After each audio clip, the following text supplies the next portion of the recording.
প্রিয় দর্শক আসসালামু আলাইকুম। নাজমাস কিচেনে সবাইকে শুভেচ্ছা জানিয়ে শুরু করছি আজকের রেসিপি। তো আজকে আমি আপনাদের খুবই সহজভাবে মোমো তৈরি করে দেখাবো। তো আপনারা একবার দেখলেই বারবার তৈরি করে নিতে পারবেন। মোমো তৈরি করার জন্য এখানে আমি একটা মিক্সিং বোলে 2 কাপ পরিমাণের মতো ময়দা নিয়ে নিয়েছি। আপনারা চাইলে আটাও ব্যবহার করতে পারেন। দিয়ে দিচ্ছি স্বাদ মতো লবণ আর 1 চা চামচের মতো তেল দিয়ে খুব ভালো করে মিশিয়ে নিয়েছি।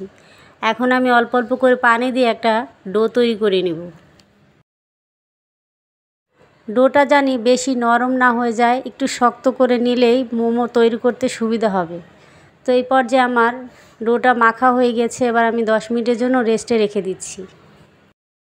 আমি এখানে মুরগির মাংস নিয়ে নিয়েছি হাড় ছাড়া। এখন আমি ব্লেন্ডারে দিয়ে কিমা করে নিব।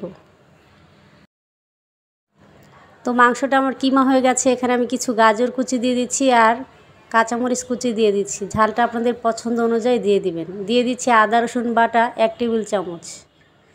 এখন দিয়ে দিচ্ছি গোলমরিচের গুঁড়া 1/2 চা চামচ। সাথে দিয়ে দিচ্ছি 1 টেবিল চামচ সয়া সস। লবণটা একটু বুঝে দিবেন, সয়া সসে লবণ থাকে। তো এই পর্যায়ে স্বাদ মতো লবণ দিয়ে দিচ্ছি আর গরম তেল দিয়ে দিচ্ছি। এখানে আপনারা চাইলে গলানো বাটারটাও দিতে পারেন। এখন একটু লেবুর রস দিয়ে আমি খুব ভালো করে মিশিয়ে নিচ্ছি। মিশানো হয়ে গেছে, আবার একটা সাইডে সরিয়ে নিচ্ছি। এই পর্যায়ে ডোটা আমার অনেকটাই সফট হয়ে গেছে। এবার আমি এখান থেকে অর্ধেকটা ডো নিয়ে একটু ময়দা ছড়িয়ে দিয়ে বড় একটা রুটি তৈরি করে নিচ্ছি।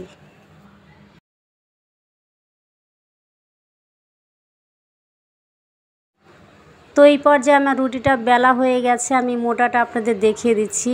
একটু বেশি মোটা করবেন না, আবার অতিরিক্ত পাতলাও করবেন না। এখন একটা বয়ামের মুখ দিয়ে আমি রুটিগুলো কেটে নিচ্ছি। আপনারা চাইলে ছোট ছোট করে লেচি করেও রুটিটি তৈরি করতে পারেন। তো এই সবগুলো কাটা হয়ে গেছে। এবার আমি উপর থেকে বাকি অংশগুলো সরিয়ে নিচ্ছি।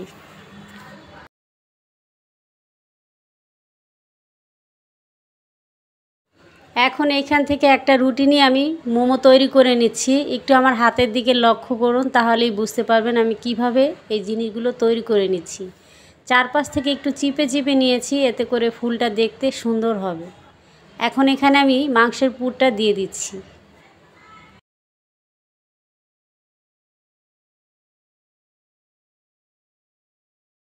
মাংসের পুরটা দিয়ে আমি চারপাশ থেকে একত্রে এক জায়গায় নিয়ে আসছি। নিয়ে এসে মুখটা একটু বন্ধ করে দিয়েছি। তো এইভাবে করে আমি একটা তৈরি করে নিয়েছি। তো দেখতেই পাচ্ছেন কতটা সহজ এই মোমোটা তৈরি করা। ফুলটা দেখতে কতটা সুন্দর লাগছে দেখেই বুঝতে পারছেন। আপনারা চাইলে এইভাবে খুব সহজেই তৈরি করে নিতে পারেন। আমি আরও একটি আপনাদের তৈরি করে দেখাচ্ছি। আমার রেসিপি যদি ভালো লাগে অবশ্যই লাইক কমেন্ট শেয়ার করবেন আর চ্যানেলটি সাবস্ক্রাইব করে নিয়মিত সঙ্গেই থাকবেন। আশা করব এই রেসিপিটি সবার কাছে অনেক ভালো লাগবে। তো এই পর্যায়ে আমি আরও একটা তৈরি করে নিচ্ছি। এখন একটু পুর দিয়ে দিচ্ছি, দিয়ে আবারও চারপাশ থেকে একত্রে এনে মুখটা বন্ধ করে দিচ্ছি। চাইলে এইভাবে খুব সহজেই আপনারা বাসায় মোমো তৈরি করে নিতে পারেন। আপনাদের সুবিধার ক্ষেত্রে আমি অন্য একটি ডিজাইনও তৈরি করে আপনাদের দেখিয়ে দিচ্ছি। তো এইভাবে আমি আরও একটি ফুল তৈরি করে নিয়েছি। এখন আমি অন্য একটি ডিজাইন আপনাদের সাথে শেয়ার করব।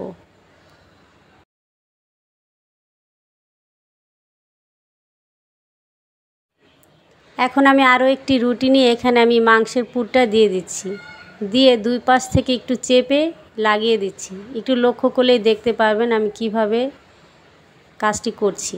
তো এক সাইড থেকে আমি ঘুরিয়ে ঘুরিয়ে কুচিটা দিয়ে দিচ্ছি। আসলে মুখে বলার কিছুই নাই, আপনাদের দেখে বুঝে নিতে হবে আমি কিভাবে কাজটি করে নিয়েছি। তো একইভাবে সবগুলো মোমোই আমি তৈরি করে নিব। তো এই তো হয়ে গেল আমার আরেকটি ডিজাইন। আপনাদের যেটা সহজ মনে হবে সেটা দিয়ে আপনারা তৈরি করতে পারেন। তো এখন আমি দুইটি ডিজাইনই আপনাদের সাথে দেখিয়ে দিচ্ছি। এখন চুলে আমি পানি দিয়ে দিচ্ছি। এখন 10 মিনিটের জন্য ঢেকে মোমোগুলো আমি ভাপিয়ে নিব। তো এই পর্যায়ে মোমোটা হয়ে গেছে, আমি চুলা থেকে নামিয়ে নিচ্ছি। নামিয়ে আপনাদের পরিবেশন করে দেখাচ্ছি কেমন হলো।